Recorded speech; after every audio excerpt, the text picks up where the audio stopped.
Imagina a surpresa desagradável que é receber um telefone de cobrança, né? Um telefonema aí de cobrança de uma dívida que você não fez, que você não tinha nem ideia que ela existia. Em um primeiro momento, né, você pode até pensar que foi só uma ligação por engano, mas, gente, essas cobranças elas acabam, né, insistindo ali naquelas ligações e você não reconhece sobre aquele valor que estão lhe cobrando.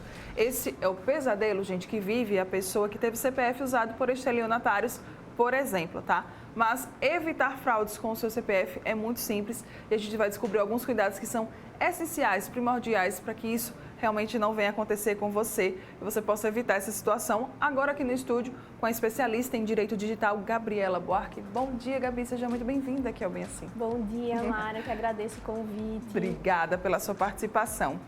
Quais são as principais vítimas quando a gente fala de fraude de CPF?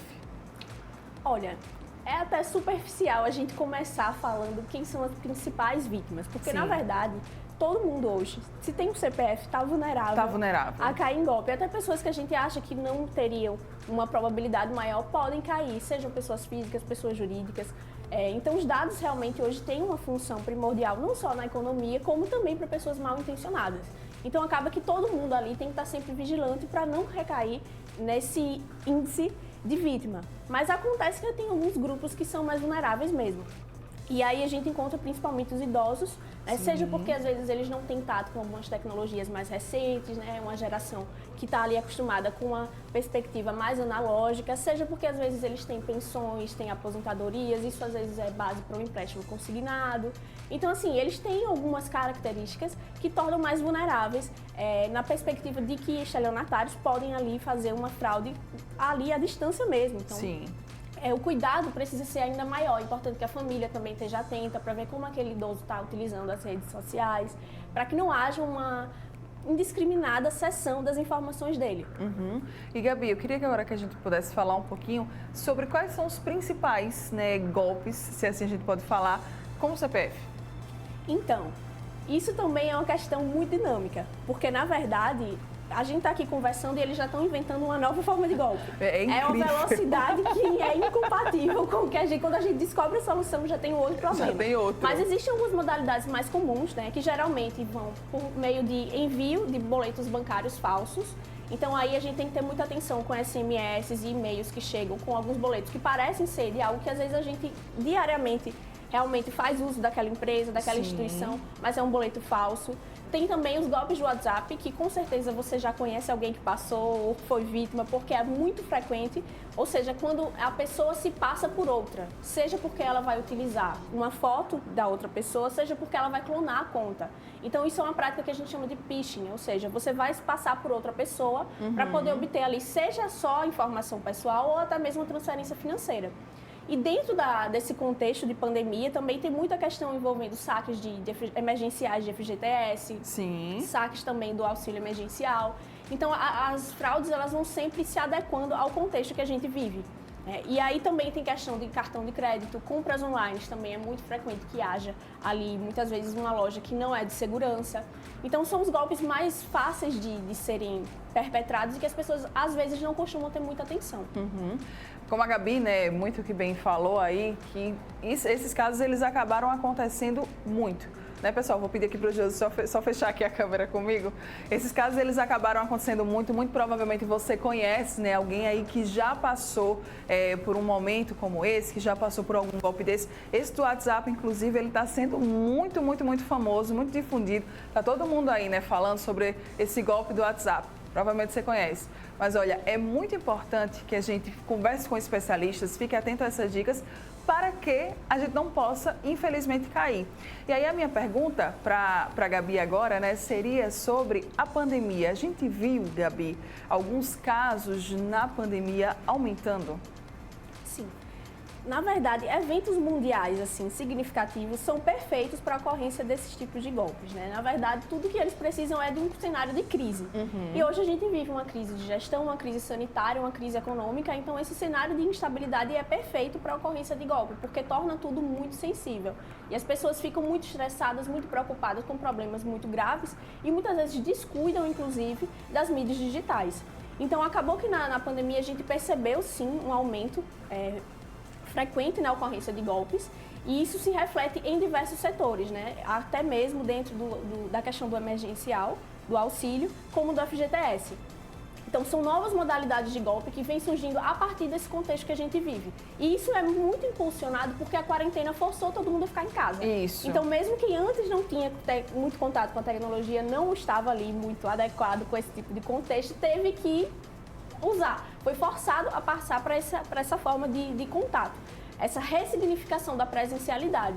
Então, hoje em dia, mesmo as pessoas que não tinham muito contato passaram a ter contato com questões digitais e isso fez com que os estelionatários prestassem mais atenção nesse setor. Sem contar as compras online, né, também. Aí acabaram tendo um boom, cresceram bastante porque todo mundo estava em casa. Até terapêutico para muita gente que acha ali que está estressado, vai fazer uma compra online. Quando faz essa compra, tem que prestar muita atenção, né? Porque existe toda uma disciplina jurídica em relação às compras online para que isso não seja feito de uma forma insegura. Como é que os fraudadores, eles atuam, hein? Assim, eles podem, por exemplo, chegar a falsificar um site. Eu vou entrar ali naquele site achando que é de uma loja que eu já compro, que eu conheço, e eu estou ali num site falso. Poderia ser assim? Sim, essa é uma das formas mais frequentes, que é justamente quando eles vai se passar por uma outra instituição ou por uma outra loja. Então, seja um site que às vezes você acha que é de uma loja famosa, que você já conhece, mas não é. Então tem que estar muito atento ao endereço eletrônico para ver se realmente é de confiança. Mas não somente em relação a isso, também ao envio de boletos, envio de links maliciosos. Geralmente é preciso que a gente tenha atenção até de links que são enviados por amigos, porque às vezes a pessoa também não tem consciência de que aquilo é uma forma de ceder os seus dados. Então a gente acaba recebendo informações por meio de links, por meio do e-mail, de SMS. O WhatsApp é um canal muito frequente, né, para esse tipo de golpe e principalmente dentro de compras online também. Então, a gente tem que ter um cuidado com todas as nossas informações. Na verdade, a gente fala de fraude em CPF, mas não é só o CPF que nos torna vulnerável, porque todo tipo de informação que é capaz de nos identificar dentro do meio social, ou seja, também endereço, data de nascimento, filiação, tudo isso combinado pode fazer com que aquele golpista tenha acesso a um determinado funcionamento, né, da sua vida. Hoje em dia, o nosso celular às vezes nos conhece melhor do que o nosso vizinho, do que o nosso amigo, porque está tudo ali armazenado. E aquilo, quando é combinado, diz muito sobre o nosso comportamento. Sim. Vamos falar agora um pouquinho sobre vazamento de dados, porque a gente estava falando de CPF, às vezes a gente acha que o golpe, né, que é a fraude, ele vem ali, é porque alguém pegou o meu CPF, pegou o meu, enfim, o meu endereço, meu telefone. Mas ali a gente também está vivendo essa era dos vazamentos de dados, né? Inclusive a gente teve agora o maior vazamento de dados da história. Também ainda por cima é difícil conviver com isso, né?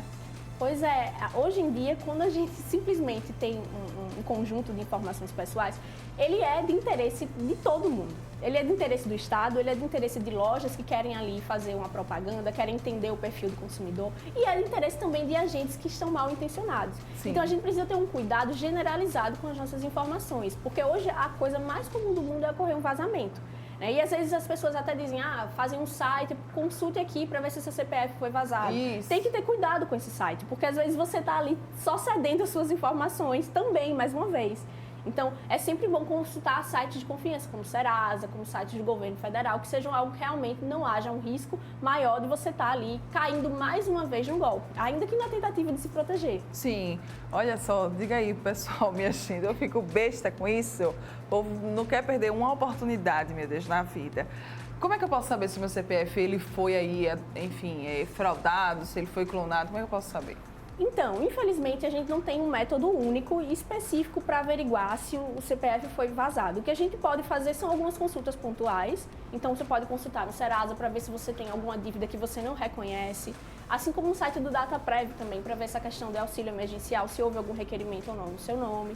E aí você vai observar, realmente fazer uma análise, um diagnóstico das suas transações financeiras, extrato de conta bancária, extrato de benefício previdenciário, né, para quem for beneficiário desse tipo de prestação, para avaliar se há alguma irregularidade, se há alguma compra que você não reconhece, como é que está realmente a custódia dos seus dados. Porque aí qualquer informação que você acha estranha, é bom dar uma olhada com a instituição para ver a origem, né, e ver se realmente houve uma fraude ou se foi alguma outra situação.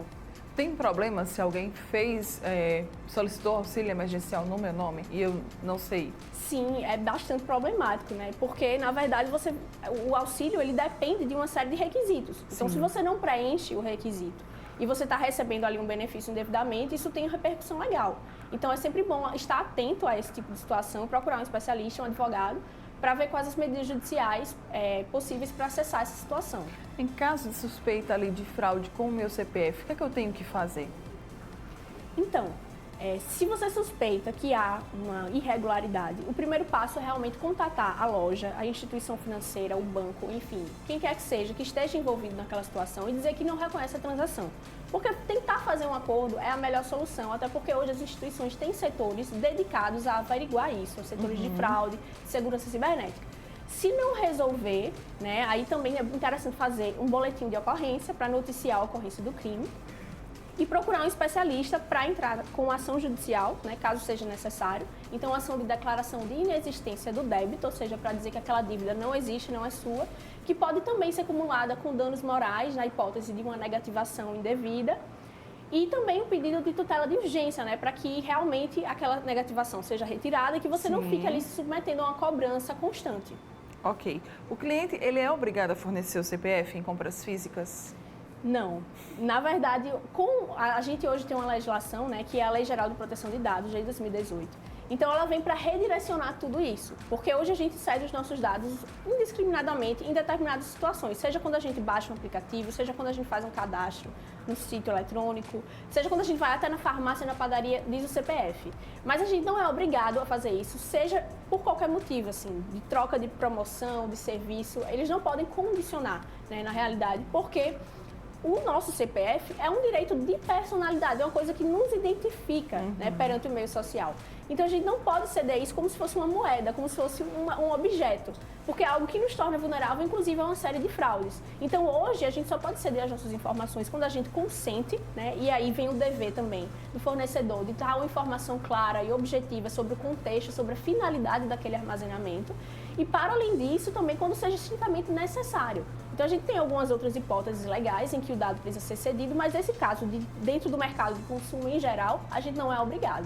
Tá, eu perguntei até isso e é bom, já vou até aproveitar aqui para falar sobre o Pix, né? Pix que está aí facilitando a vida de todo mundo, né? Faz um Pix, é muito rápido. E aí eu escutei, né, alguém falando assim, vocês estão dando muita brecha para bandido, porque vocês ficam aí colocando o número do CPF de vocês no Pix, o número do telefone. E aí, Gabi, tem algum problema?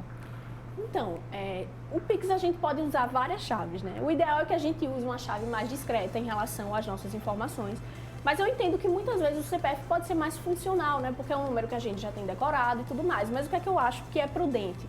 A gente só fornecer o Pix quando for o CPF para uma pessoa de confiança, né? Se você vai fazer uma transação ali com um cliente, uma pessoa que você não conhece, tem que dar uma chave que seja mais discreta, que realmente não dê uma informação tão relevante como o seu CPF. Isso te protege em relação a uma série de situações. Tá. E aí a gente percebe também esse descuido com outras situações básicas, por exemplo, o cartão de vacinação. Todo mundo está muito feliz porque foi vacinado, quer mostrar para os amigos que está imunizado. Verdade. Só que ali no cartão de informação, muitas vezes tem ali a data de nascimento, tem uma série de informações que também podem te tornar vulnerável em relação a uma fraude. Então, posta uma selfie ali, tá ótimo, não precisa mostrar o cartão. Ou então mostra só aquela parte, né, da frente do cartão que não tem nenhum dado. As informações e pronto, tá tudo certo. Isso, gente, vamos ficar muito atentos. Também tem muitas pessoas que têm o costume de informar os números dos documentos em sorteios e promoções de empresas. É um comportamento seguro ou não? Não.